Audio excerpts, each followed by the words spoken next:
It's finally here, everybody. The new channel has begun. Drop Toehold Daily. Yes, that's right. All your wrestling nerds and stats and everything you need to know. And this is one of our very first shows we're coming up with. Pro Wrestling's Past. And I'm going to introduce you here to JJK here. And he's going to be my partner, JJK. We've done some horror movie reviews in the past. If you've noticed, if you're familiar with my work on my other YouTube channel, which I'm always doing crazy, goofy, weird shit all the time, and juggalo stuff and hip hop and all that stuff, and just being silly, I like to do movie reviews. So this is my movie review set for now. I kind of turned to a pro wrestling set just for Pro Wrestling's Past first episode. And since the Royal Rumble is later tonight, I mean, who's going to win? I mean, there's just so many people. They've been booking so many good names for the Rumble match itself, both the men and women's. I just don't know who's going to win. But yeah, well, for that, let's go back 25 years. Let's go back to the Royal Rumble 2000. Yeah, the year 2000. I was 16 years old when this came out. About to turn 16, actually. And Jericho was there. We had, of course, DX and Triple H and the McMahon-Helmsley regime. Stone Cold was hurt at this time. He wasn't wrestling. We had Mick Foley turning into Cactus Jack and wanting to win that title back from Hunter Hearst Helmsley. Triple H, who's married to Stephanie McMahon. This was the Attitude Era, people. Crazy time back then. But yeah, me and JJK, we're going to break down the pay-per-view. We're going to tell you what we think it rates. And after 25 years, does this pay-per-view still hold up? I think so. There were so many things going on in this pay-per-view. We had the famous feud between Mick Foley and Triple H. Triple H, he's pretty much married to the boss now. They're running the company. He reformed DX with Road Dogg and Billy Gunn and X-Pac. And they're like a heel version of DX now. They always kind of were heels, but these ones are corporate heels, I guess. You had that going on. And there's a lot of around this time, there's a lot of hardcore stuff going on. I mean, I'm talking ECW, which you can see on my hat, had a giant influence on the world of pro wrestling in the mid-90s. You could tell in this pay-per-view. There's a lot of violence on this pay-per-view. It's pretty cool. It's got 7 great matches. We're going to break them down. It's going to be great. It's going to be fun. We're going to run around. We're going to drink some Steve Weisers. We're going to give our bosses a Stone Cold Stunner, and hopefully we don't get fired in the process, right? So, one thing I noticed about this pay-per-view are all these like really cool signs. Like, look here at some of these signs I see. Back in the 90s and the 2000s, well, this is 2000 now, early 2000s, people were putting on some of the weirdest stuff on their signs. And I guess to this day they still do. But WWE back then, you could pretty much put whatever you want on a sign back then. Nowadays, they'll stop you if you're promoting another company or it's got vulgar language written on it. And I am a juggalo doing a wrestling review, and I'm trying not to use too much vulgar for this YouTube channel. I'm really trying, folks. The whole Attitude Era was summed up. The Rock and the Big Show, both of them pretty much guarantee the crowd they're going to win the Royal Rumble tonight. Go to WrestleMania 2000 and become the champ. The Rock's got set in his head. He's going to win. He's backstage doing all these funny promos talking about how he's going to win, guaranteeing he's going to throw out 29 other pieces of trash over the top rope. It's freaking great. There's a Miss Rumble match. It's pretty weird, misogynistic, but it's kind of funny. And Mae Young's in it. So let's start with the big banger.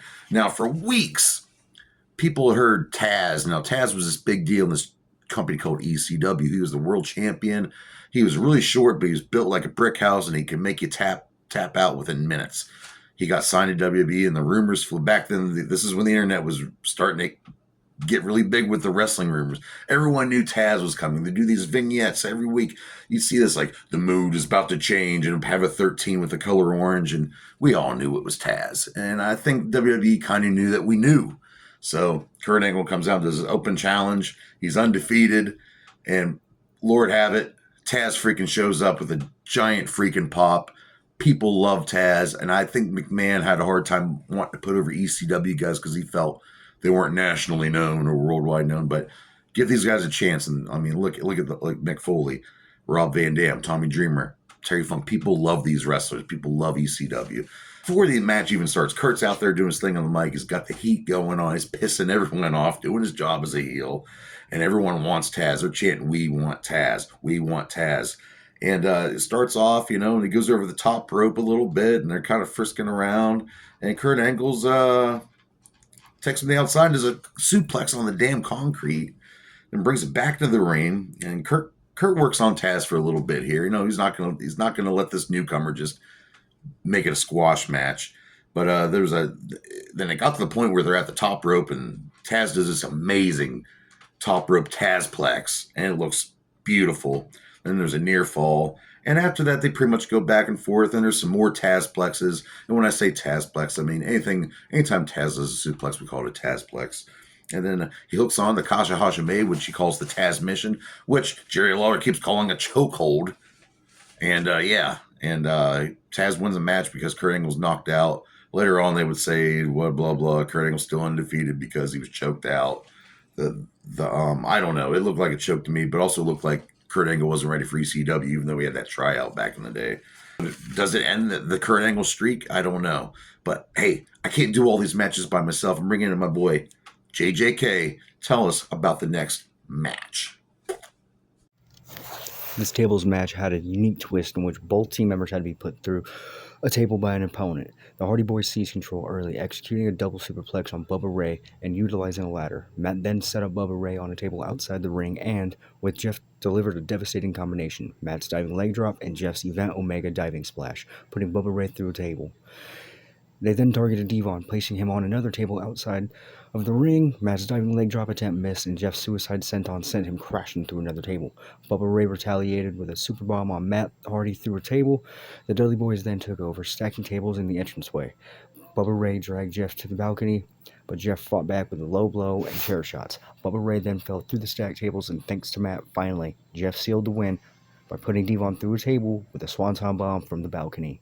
The match was a brutal affair, featuring a shocking 12 steel chair shots to the head, 4 of which were delivered to Bubba Ray alone. I remember watching this with my best friends on pay-per-view. That was great freaking tables match. Thank you, JJK. Now we're going to move to match number 3, which is the Miss Rumble competition.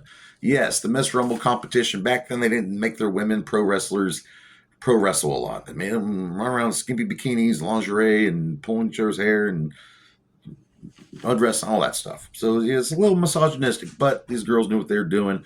And we had some celebrity guests here. Before that even gets started, Jerry Lawler is the MC for this ceremony. Of course, the horniest guy of the entire wrestling genre is hosting this thing, and these girls in skimpy bikinis. But we also had some cool judges that are out there too. We had Sergeant Slaughter joining the fray, Tony Guerrera, Moolah, Johnny Valiant, Freddie Blassie, and then Conan O'Brien's sidekick. If you don't know who Conan O'Brien is, funny comedian, wrote Simpsons, SNL, has had a talk show for years and years and years. Andy Richter was always his best sidekick. Andy Richter is funny as shit. So it was cool to see Andy Richter as the special guest judge. Who were the contestants? Well, first of all, we had Ivory, who didn't want to be in the competition. Then we have Miss Jackie Moore, one of the toughest women in the wrestling business. A girl named BB, Barbara Bush. I don't think she was a wrestler. I think she was just a cute blonde they found to play the role.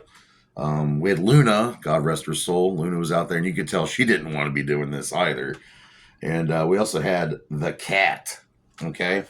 And the Cat was Jerry Lawler's wife or his fiance at the time, I think. So, of course, she got put over a lot, and everyone goes crazy for it. And then, of course, the funny thing before the match where Jerry Lawler says to Howard Finkel, you wouldn't be interested in these girls, Howard Finkel. They're not inflatables. Yeah, the King's always got some really good one-liners. Of course, Ivory starts it off. She's very hesitant, barely, but she was a big wrestler in the Glow, and she's an awesome. She's in the Hall of Fame. Good sport for her. And I forgot to mention Terry Runnels is in the competition. At this time, she was Matt and Jeff Hardy's manager, and she was looking pretty good. Ain't gonna lie. And everyone gave her a pretty big pop. Then we had Jackie Moore, and of course, Jackie Moore exposed her nipple at the one pay-per-view. Like I think it was over the top. I think, and which she's wearing almost a similar outfit. I thought she was going to do it again. She got a pretty big cheer, and then but I always liked Jerry Lawler throwing these one-liners. Bigger is better. I bless Jerry Lawler.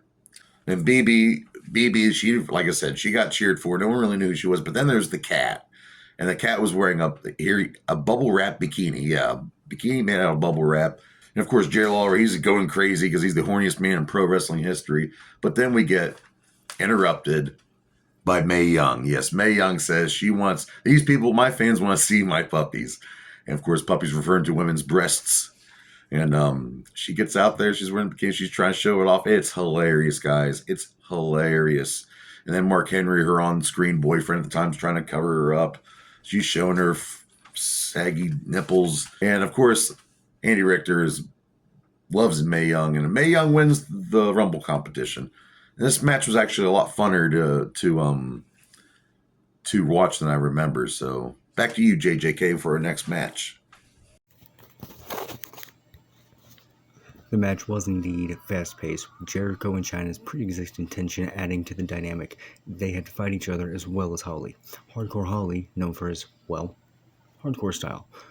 He brought a more physical element to the match. Think slams, some weapon use though, not excessively for the time, and generally a more brutal approach. Jericho, ever the showman, had his flashy moves, and Chyna, while smaller than the men, was presented as a credible threat with her power moves. The match wasn't just a collection of moves though.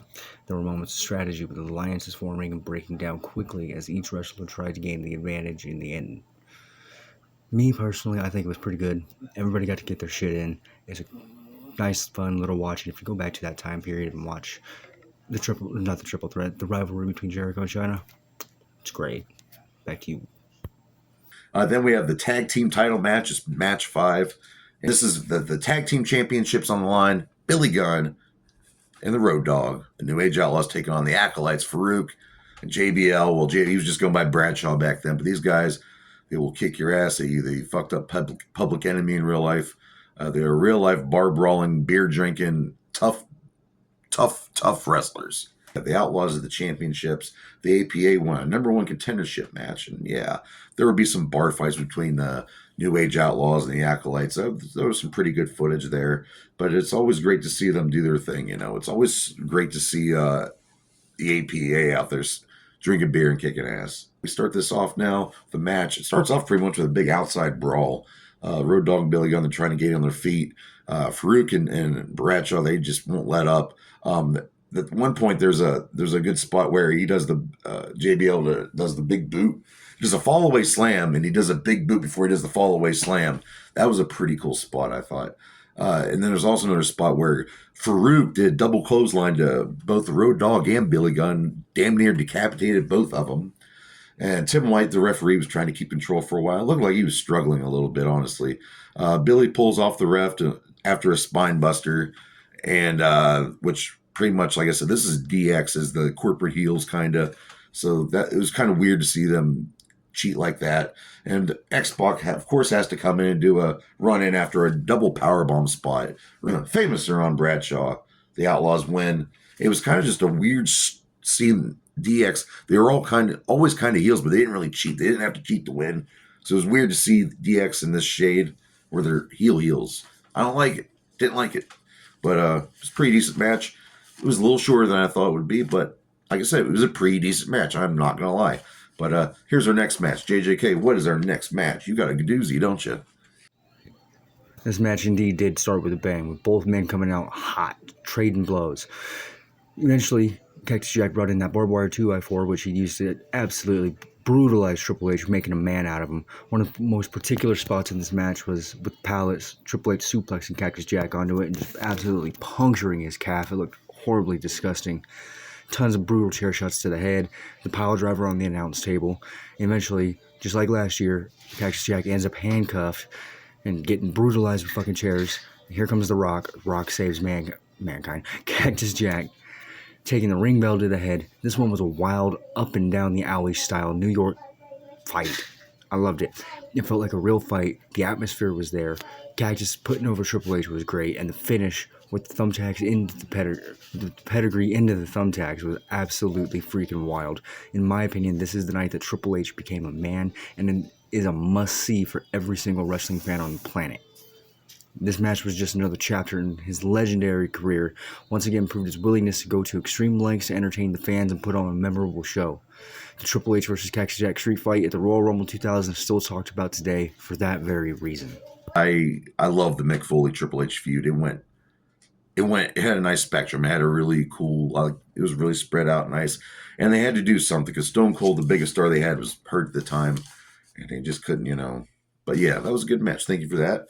We're going to start off with the Royal Rumble match itself. Like I said, the Big Show, The Rock, they're saying, hey, One of us is going to win. The Rock swears to God he's going to win this match. And they pretty much only pushed for The Rock and Big Show as the top guys who were really going to be winning this match. There was no one else that was like in the fray. We're like, well, he might win. Well, he might win. No, it was just these two they focused on. And I don't like that when they do that for a Royal Rumble. I like if you have like 5 or 6 guys, it could be either one of these 6 guys instead of it being just the obvious 2 or 3. So you could foreshadow that was definitely going to be one of these 2 guys. Okay, let's start the match off. D'Lo Brown comes in at number 1, and D'Lo was great in the Nation of Domination. He would kind of fizzle out after a while, but he is always such a great worker. Followed in by number 2, Brian Lawler, Grandmaster Sexay, a part of Too Cool with Rikishi and Scotty Too Hottie, and they start off, and there's like a power bomb and a Hurricanrana, drop kick to the back, and there's a couple little moves, nothing great. It's just the beginning of the Rumble match. Then number 3, we have Mosh from the Headbangers, who's wearing these cones on his chest, on his man boobs. It was kind of strange. He's trying to wrestle with it on. It was kind of silly, I thought. But but while that's going on, the Kaientai, which earlier in that night they tried to get in, they can't be in the match. They were told they're not allowed in the Rumble match. They couldn't make it. X-Pac made it in as number 30.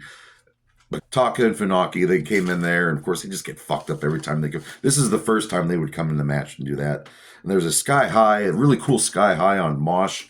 The number 4 Christian from the former Brood would enter. Who would, I think him and Edge would end up going on to become part of the corporate ministry as well.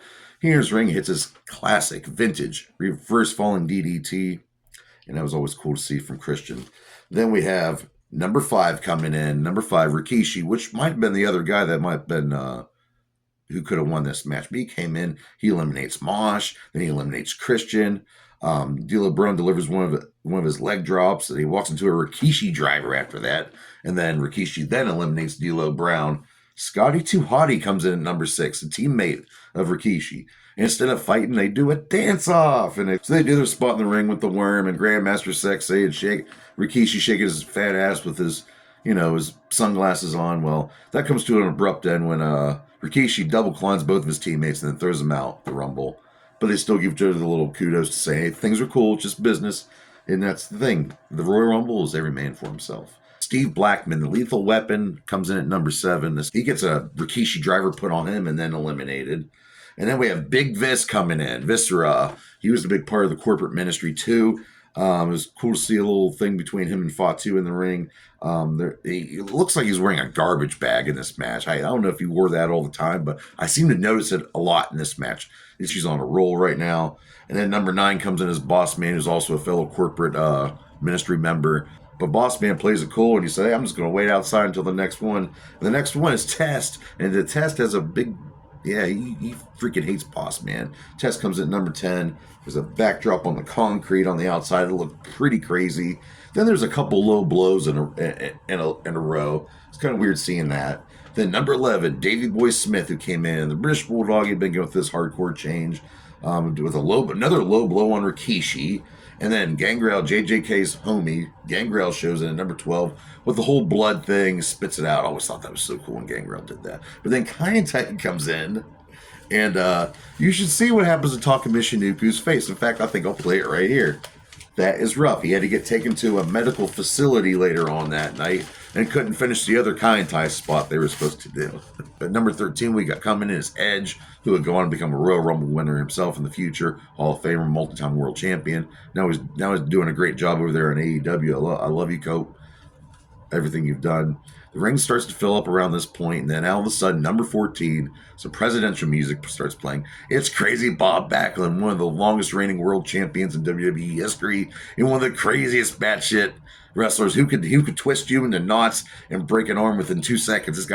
He's dangerous, but he got a huge pop. It was so freaking cool. And after that, it takes 6 guys to eliminate Rikishi, and they really made Rikishi look like a force of nature there for a while. And then Chris Jericho comes in, big pop for him as well. He's number 15. And then Bob Backlund gets eliminated, and he leaves to the crowd. And Jim Ross makes the funny comment that, oh, look, he's out there trying to check for registered voters, or Jim Ross says it, one of them too. That's the first 15. I'm getting tired. JJK, give him the rest. Give him the rest of the Rumble match. Who won? Entrant number 16, we had Crash Holly. Ever the underdog, entered with his usual energy but was quickly overcome by the larger competition. He didn't manage any eliminations and was eliminated by The Rock. China, entry number 17. China, the sole female competitor, entered to a mixed reaction. She held her own for a short while even delivering in a lot of offense, but she was ultimately eliminated by the powerful Big Boss Man. Farouk, always a powerful and imposing figure, he entered the ring with the clear intent to dominate. However, his time in the match was cut short when he was eliminated by the Big Boss Man. Entry number 19, we saw Road Dogg. Of course, the veteran tag team specialist used his experience and ring awareness to last a respectable amount of time. He even managed to eliminate a couple of competitors before eventually being eliminated himself. Al Snow, entry number 20. Al Snow, as we all know, known for that hardcore style, brought his unique brand of chaos to the Rumble. He lasted a decent amount of time, contributing to some eliminations and engaging in some memorable spots before being eliminated. Number 21, we had Val Venus. The Big Valboski made his flamboyant entrance, but his time in the ring was cut brief. He was quickly targeted and eliminated by the Big Red Machine, Kane. Number 22, we saw Albert. The future A-Train entered with a potential, but failed to make much of an impact when he was another victim of Kane's impressive run, being eliminated by the Big Red Machine as well. Hardcore Holly was entered number 23. True to his name, Hardcore Holly brought his tough and gritty style to the match. He engaged in some hard-hitting exchanges, but was ultimately eliminated by his former ally, Al Snow. And our eventual winner, number 24, The Rock. The Rock's entrance was met with, of course, a thunderous ovation. He immediately established himself as the biggest force in the match, delivering rock bottoms and people's elbows. He dominated much of the latter portion of the match and ultimately won, last, of course, eliminating The Big Show. We'll get there. Entry number 25, we saw Billy Gunn, of course, Road Dogg's tag team partner. He entered the frame, but his time in the match was relatively short-lived. He was eliminated by the Big Red Machine, Kane. Big Show, entry number 26.